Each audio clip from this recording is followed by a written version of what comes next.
दोस्तों नमस्कार दोस्तों, एक बार फिर से आप सभी का स्वागत है आपके अपने इस यूट्यूब चैनल एजुकेशनल गैलरी में। ये हमारा यूजी पार्ट 3 जिनका जीएस होता है, जो 100 नंबर का जीएस होता है, अगर ऑनर्स पेपर होने के बाद 100 नंबर का जीएस होता है, उसका प्रीवियस ईयर का क्वेश्चन है 2020 का, उसका पार्ट 2 है। पार्ट 1 में हम 1 से लेकर 40 तक डिस्कस कर चुके हैं। ये पार्ट 2 वीडियो है, ठीक। अगर आप पार्ट 1 नहीं देखे हैं तो जाके डिस्क्रिप्शन बॉक्स में लिंक है, आप पार्ट 1 देख सकते हैं। और इसके अलावा हम 2020 का ग्रुप एबीसी का, ये डीईएफ ग्रुप है, एबीसी ग्रुप का भी डिस्क्रिप्शन बॉक्स में लिंक दे दिया। अगर वो भी नहीं देखे, उसमें 100 क्वेश्चन का एक ही वीडियो में दे दिए दोस्तों, एक ही शॉर्ट में अच्छे से रेफरेंस के साथ भी समझाया हुआ है, आप वो जाके देख सकते हैं। इससे क्या होगा कि आपका कॉन्फिडेंस बिल्डअप होगा, आपको पता चल जाएगा कि प्रीवियस ईयर में किस प्रकार के क्वेश्चन होते हैं, ठीक। तो आपको ज़्यादा घबराने की जरूरत नहीं पड़ेगी, क्योंकि प्रीवियस ईयर का क्वेश्चन देख लेने से मतलब हमको अंदाज़ा हो जाता है कि एग्जामिनर पूछेगा क्या हमसे, ठीक। और आप अगर दोनों वीडियो देख लेते हैं अच्छे से तो 80, 85, 90 नंबर क्वेश्चन तो आपको आसानी से बन जाएगा, ठीक है दोस्तों। तो आइए शुरू करते हैं बिना टाइम लैप्स के हुए 40 से ऊपर से, क्योंकि 40 तक तो हम कर चुके हैं। एक मिनट, देखिए दोस्तों 41 है, vice president of India presides over, Bharat के उपराष्ट्रपति डैश की अध्यक्षता करते हैं। तो भारत के जो उपराष्ट्रपति हैं, राज्यसभा का अध्यक्षता भारत के उपराष्ट्रपति ही करते हैं। और लोकसभा के अध्यक्षता कौन करता है, तो जो लोकसभा स्पीकर होता है। नेक्स्ट है 42, maximum representation in the Lok Sabha is from, मतलब किस राज्य का लोकसभा में अधिकतम प्रतिनिधित्व है। तो जिसका पॉपुलेशन बहुत ज़्यादा होगा, क्योंकि लोकसभा का सीट पॉपुलेशन पे ही होता है। तो उत्तर प्रदेश का देखिए दोस्तों 80 है, कितना लोकसभा सीट है, 80 लोकसभा है। महाराष्ट्र का 48 है, बिहार का 40 है, और वेस्ट बंगाल में 42 लोकसभा सीट है। तो सबसे अधिक कहाँ है, तो उत्तर प्रदेश में दोस्तों, ठीक। ऑप्शन ए सही आंसर होगा। 43 देखते हैं, member of Rajya Sabha are nominated by the president, Rajya Sabha के कितने सदस्य भारत के राष्ट्रपति द्वारा नामित किए जाते हैं। तो राज्यसभा के 12 सदस्य, टोटल 12 सदस्य जो है, जो राष्ट्रपति खुद से किसी को भी मतलब जो अपने अपने क्षेत्र के महान व्यक्ति होते हैं, उत्कृष्ट प्रदर्शन किए हुए रहते हैं अपने अपने क्षेत्र में, जैसे सचिन तेंदुलकर क्रिकेट के भगवान कहा जाते हैं उनको, तो उनको जैसे राज्यसभा का मेंबर बनाया गया। एक अभिनेत्री रेखा है, उनको भी राज्यसभा का मेंबर बनाया भी गया था, ठीक। तो ऐसे ही कुछ बनते रहते हैं और फिर रिटायर भी होते रहते हैं। प्रत्येक 2 साल पर 1/3 मेंबर उसका रिटायर होता रहता है। 44 है, the joint sitting of both houses of parliament is presided over by the, संसद के दोनों सदनों का संयुक्त अधिवेशन, दोनों सदनों का संयुक्त अधिवेशन की अध्यक्षता में आयोजित किया जाता है। मतलब किसके अध्यक्षता में आयोजित किया जाता है, तो लोकसभा स्पीकर, किसके अध्यक्षता में दोस्तों, लोकसभा स्पीकर के ही अध्यक्षता में आयोजित किया जाता है। लेकिन संसद के दोनों सदन का संयुक्त अधिवेशन बुलाता कौन है, तो प्रेसिडेंट। अगर बुलाने का बात करें तो प्रेसिडेंट, लेकिन अध्यक्षता कौन करता है, तो दोस्तों लोकसभा स्पीकर, ठीक। तो बी हमारा आंसर होगा यहाँ पर। नेक्स्ट क्वेश्चन देखते हैं, the time gap between 2 session of the parliament should not exceeded, संसद के 2 अधिवेशनों के बीच अधिकतम समय अंतराल कितना हो सकता है। तो संसद के दोनों सदनों के बीच का अधिकतम अंतराल 6 महीना से ज़्यादा, 6 महीना से ज़्यादा नहीं होना चाहिए दोस्तों। 2 सेशंस के बीच का टाइम 6 महीना से ज़्यादा नहीं होना चाहिए। 6 मंथ, डी ऑप्शन सही है। 46 देखिए, fundamental rights are enshrined in our constitution, मतलब हमारे संविधान में कितने मौलिक अधिकार प्रदत्त है। तो हमारे संविधान में 6, टोटल 6 मौलिक अधिकार हैं हमारे संविधान के अंतर्गत। यहाँ के भारत के नागरिकों को 6 मौलिक अधिकार दिए गए हुए हैं।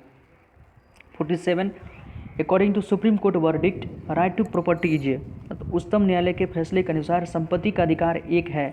संपत्ति का अधिकार किस प्रकार का अधिकार है, तो संवैधानिक अधिकार, हमारा कॉन्स्टिट्यूशनल राइट है। 47 का ए ऑप्शन सही होगा। 48 देखते हैं, fundamental rights can be suspended during, किस चीज़ की स्थिति में मौलिक अधिकारों को निलंबित किया जा सकता है, तो नेशनल इमरजेंसी। अगर आपात की स्थिति आ गई, तो राष्ट्रीय आपात की स्थिति आ गई, तो आपके मौलिक अधिकार को भी सस्पेंड किया जा सकता है, जैसे राइट टू फ्रीडम है, राइट टू इक्वलिटी है, ठीक। तो ये सब आपको सस्पेंड किया जा सकता है अगर नेशनल इमरजेंसी का आ गया तो, ठीक। तो बी ऑप्शन सही है। 49 देखिए, the French revolution was started in, France की क्रांति कब शुरू हुई थी, तो 1789 में, 1789 में। 50, 14 major Indian banks were nationalised in, मतलब 14 प्रमुख भारतीय बैंकों को कब नेशनलाइज्ड, मतलब राष्ट्रीयकरण किया गया, तो 1969। बहुत ही रिलेवेंट क्वेश्चन है, बार बार आते रहता है प्रीवियस, मतलब 2000 एबीसी ग्रुप में भी ये क्वेश्चन पूछे हुआ है दोस्तों। 51 देखते हैं, which of the following is termed as the tiger state, मतलब निम्नलिखित में से किसे टाइगर स्टेट के नाम से भी पुकारा जाता है, तो मध्य प्रदेश को, किसको, मध्य प्रदेश को टाइगर स्टेट के नाम से भी जाना जाता है, ठीक है दोस्तों। सी ऑप्शन सही है। नेक्स्ट 52 देखिए, is caused due to lack of vitamin B. Vitamin B के कारण कौन सा रोग होता है? तो विटामिन बी के कारण बेरी बेरी। विटामिन ए के कारण नाइट ब्लाइंडनेस, बी के कारण बेरी बेरी, सी के कारण स्कर्वी और डी के कारण रिकेट्स होता है। ठीक है दोस्तों। नेक्स्ट देखते हैं 53, the majority of earth's water is in the form of. पृथ्वी का अधिकांश जल किस चीज़ के रूप में है? तो पृथ्वी का जो अधिकांश जल है समुद्र के पानी के रूप में है, ओशन में है। कितना? 3/4 भाग पानी ही है। तो ओशन में 70% के आसपास लगभग पानी, लेकिन वो पीने योग्य नहीं है दोस्तों, खारा जल है, सलाइन वाटर है। नेक्स्ट है, the most recurring natural hazard in India is. Bharat में सर्वाधिक घटित प्राकृतिक आपदा है। तो भारत में सबसे अधिक जो प्राकृतिक आपदा आता है वो है फ्लड, बाढ़। बी ऑप्शन सही है। नेक्स्ट देखते हैं 58 55 है दोस्तों, बॉडी वेव्स कंसिस्ट ऑफ। भूगर्भीय तरंग किस चीज़ से मिलकर बनी है? तो P and S wave. C option सही है, पी एंड एस वेव से भूगर्भीय तरंग बनता है। 56 हम इसको रखते हैं, बाद में इसका दोस्तों हम डिस्कस करेंगे। 57 देखिए, the main constituent of CNG. CNG का मुख्य घटक क्या है? तो मीथेन। ऑप्शन ए सही है, सीएनजी का मुख्य घटक कौन है? तो मीथेन। नेक्स्ट है, harmful radiation emitted by the sun is. सूर्य द्वारा उत्सर्जित हानिकारक विकिरण है। तो सूर्य द्वारा जो उत्सर्जित हानिकारक विकिरण कौन? तो यूवी रे। हम लोग बोलचाल की भाषा में बोलते हैं कि यूवी रे से कैंसर होता है। ठीक, तो ये जो सूर्य से यूवी रे आता तो है, लेकिन जो हमारे स्ट्रेटोस्फीयर में ओजोन लेयर है वो उसको ऊपर ही रिफ्लेक्ट कर देता है, तो पृथ्वी तक वो नहीं पहुंच पाता है, इसलिए यहाँ के लोगों को बहुत कम कैंसर होता है। ठीक, तो यूवी रे कार्सिनोजेनिक है। 59, the energy which is not derived from the sun. वो ऐसी कौन सी ऊर्जा है जिसका स्रोत सूर्य नहीं है? तो जियोथर्मल एनर्जी जो है, डी ऑप्शन, जियोथर्मल एनर्जी का जो स्रोत सूर्य नहीं है दोस्तों। 60 नंबर देखिए, एनिमल डंग इज। जानवरों के गोबर क्या है? तो जानवर के गोबर क्या है? तो बायोडिग्रेडेबल है, सड़ सकता है। नॉन बायोडिग्रेडेबल गलत है। टॉक्सिक है क्या? ना, टॉक्सिक कैसे है? गलत है। हेजार्डस जोखिम भरा ना, गोबर जोखिम भरा कहाँ है दोस्तों? तो ऑप्शन ए सही है। ठीक, नेक्स्ट है, विच of the following is not an abiotic condition. किसी अजैविक स्थिति में शामिल नहीं किया जा सकता है। तो बैक्टीरिया क्या है? तो ये बायोटिक है। बैक्टीरिया जो है बायोटिक कंपोनेंट है, लेकिन सॉइल है, वाटर है, टेम्परेचर, ये सब ये बायोटिक कंपोनेंट है। नेक्स्ट देखते हैं दोस्तों 62, all the energy is in a food chain originate from. खाद्य श्रृंखला में ऊर्जा कहाँ से उत्पन्न होता है? तो खाद्य श्रृंखला में ऊर्जा की बात करें तो हम प्लांट से।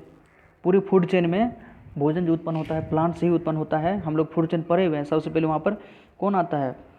प्रोड्यूसर, जिसको प्लांट को प्रोड्यूसर भी कहा जाता है। फिर प्राइमरी कंज्यूमर, फिर सेकेंडरी कंज्यूमर, ठीक, फिर टर्सरी कंज्यूमर। तो दोस्तों एनर्जी का शुरुआत तो यहाँ से प्रोड्यूसर से ही होता है। हाँ, sun is the ultimate source of energy भी है, लेकिन यहाँ पर सन को कभी भी हम फूड चेन में नहीं रखते हैं दोस्तों, ये ध्यान रखिएगा। इसलिए आंसर क्या होगा? तो ए ऑप्शन है, बढ़िया क्वेश्चन है। कुछ बच्चा इस डेफिनेशन से सन को अल्टीमेट सोर्स में मार देगा, लेकिन दोस्तों सन को हम फूड चेन में नहीं रखते हैं, क्योंकि यहाँ पर क्वेश्चन फूड चेन से, खाद्य श्रृंखला से पूछा है, इसलिए दोस्तों ऑप्शन ए ही सही होगा। Next 63, which of the following are included in the biosphere.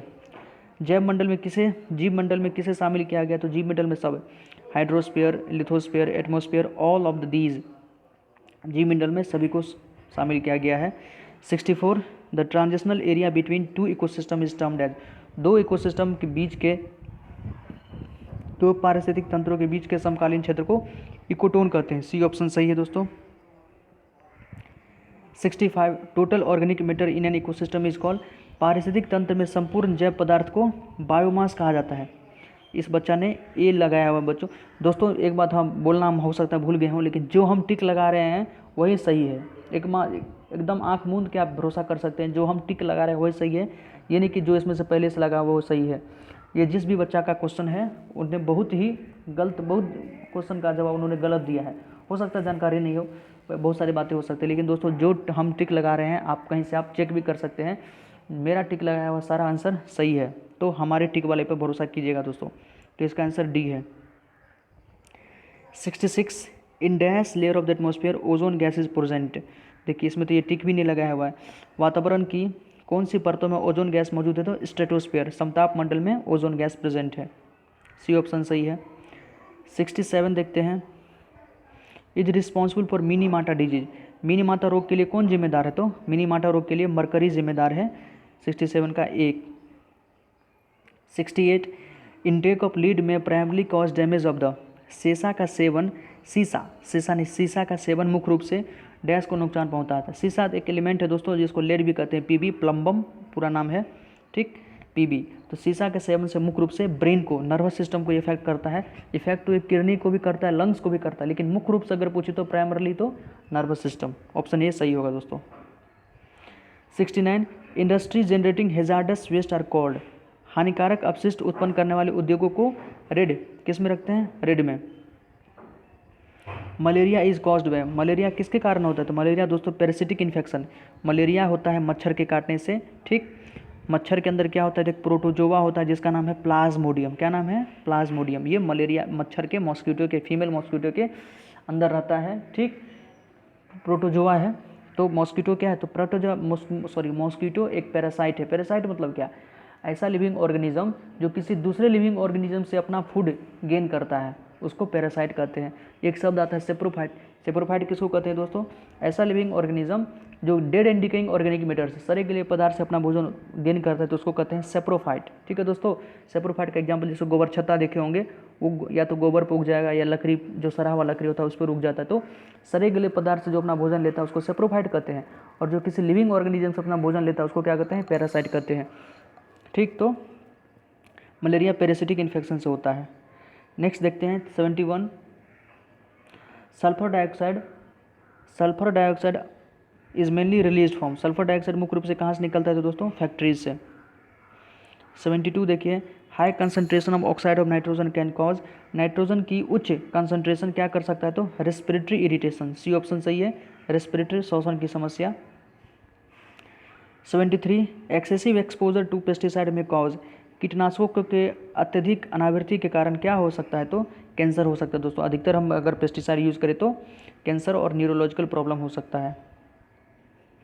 The main chemical responsible for ozone depletion, ozone के में क्षय के कारण, ओजोन को गड़बड़ी में किसका कारण होता है, तो सेप से, क्लोरोफ्लोरोकार्बन के कारण।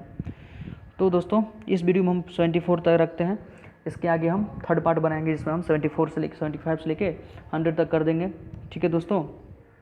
तो आपको ये वीडियो कैसा लगा प्लीज़ कमेंट में अपना फीडबैक दें, हमारे चैनल को सब्सक्राइब करें, लाइक करें, ठीक है दोस्तों।